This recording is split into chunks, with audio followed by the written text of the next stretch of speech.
بسم اللہ الرحمن الرحیم۔ ایک دن حضرت سلیمان علیہ السلام دربار میں بیٹھے تھے کہ اتنے میں اچانک ملک الموت حضرت اسرائیل علیہ السلام آ گئے۔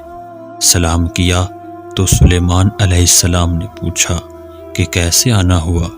تو حضرت اسرائیل علیہ السلام نے فرمایا کچھ نہیں، بس ویسے آیا تھا، اور اٹھ کر چلے گئے۔ دربار میں موجود ایک وزیر کافی گھبرایا ہوا دکھائی دے رہا تھا۔ سلیمان علیہ السلام سے کہا یہ کون تھا؟ فرمایا کہ یہ ملک الموت حضرت اسرائیل علیہ السلام تھے۔ وزیر نے کہا کہ جب وہ آئے تو مجھے غصے سے دیکھا، اور جب جا رہے تھے تو مزید غصے سے دیکھا۔ مجھے ڈر لگ رہا ہے، میں اپنی بہن کے پاس جانا چاہتا ہوں۔ فرمایا کہاں ہے آپ کی بہن؟ وزیر بولا فلاں جزیرے میں۔ حضرت سلیمان علیہ السلام نے فرمایا وہاں تو گھوڑا تیز رفتار سے جائے تو 6 رات اور 6 دن کا سفر ہے، آپ میرا اڑن تخت لے جاؤ، جلدی پہنچ جاؤ گے۔ وزیر چلا گیا، لے کر واپس نہیں آیا۔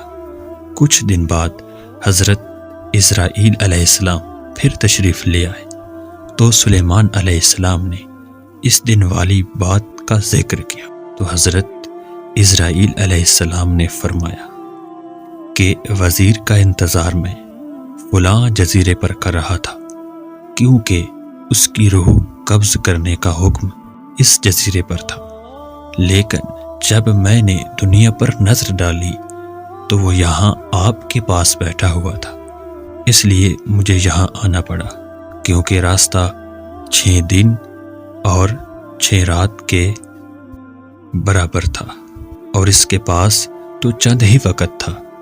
لیکن جب یہاں سے جا کر میں جزیرے پر پہنچا تو آپ کے اڑن تخت پر وہ وزیر وہاں پہنچ گیا، اور میں نے اس کی روح قبض کر لی۔